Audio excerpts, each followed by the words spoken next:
That's one of the things when all the mock drafts are happening and when you make a decision what you're going to do as an executive, you have to make sure that your scouts are not holding on to a thought of wanting to be right versus what they actually see. And you have to create an environment where it's okay to be wrong in the draft and you're not risking your job over it, because it causes the development people to not be as forthcoming as you want them to be about what the prospects are for your player. So one of the things that we tried to do was have continuity in the front office in that regard, because I wanted the truth about these players, because when you're doing projection, it's really hard until reality comes. And so with Justin Fields, you find out really fast what the reality is because the market tells you.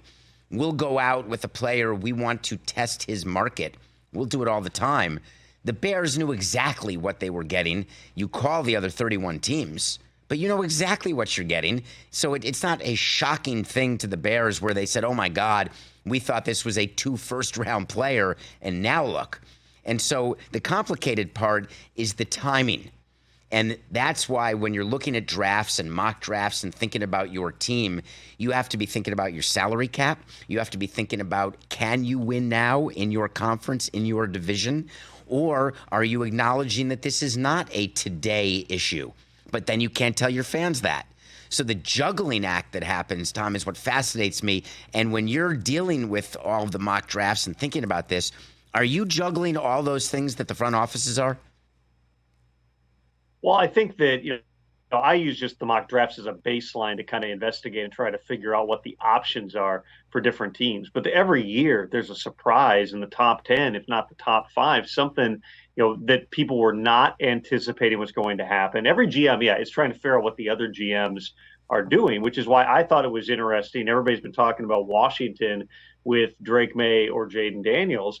And when I was at the league meeting a couple of weeks ago, and I was having these conversations with other GMs and people who know the Washington Brain Trust. Granted, Adam Peters is a first-time GM. You got a first-time owner in Josh Harris. They're going to have a different process. They got Bob Myers, the former Warriors GM, who was a big part. He's in every meeting and giving them advice on these things. It can go a lot of different directions, but people who know Adam Peters within the NFL, not that they have information, but just knowing him, knowing where he comes from, how he was trained, think JJ McCarthy could be in that mix too. So whatever that happens at number 2, then that's going to dictate what the options are for the Patriots at number 3 in terms of could they trade out. If they are willing to, there absolutely are teams that would be willing to trade into that number 3 overall pick. And then if it's quarterback with the top 3 picks, does Arizona have the opportunity to trade with somebody who goes up and takes the 4th one? I mean, this is where things could really get wild. It's always great for ratings, David, when we got a bunch of quarterbacks, because people like the drama. But also, when you have this many quarterbacks, you generally have more trades that happen up at the top. Sometimes they happen in advance.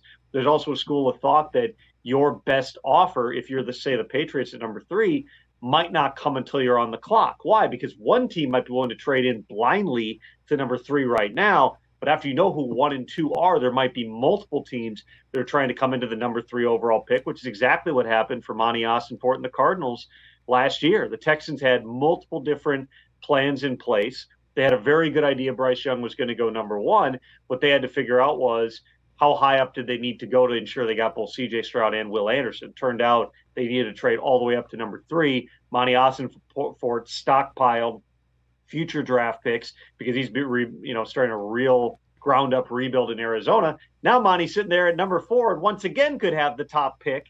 That's not a team that's going to take a quarterback. He could end up trading back again, or this time stand in and just say, whether it's Marvin Harrison Jr. or somebody else, we've got conviction.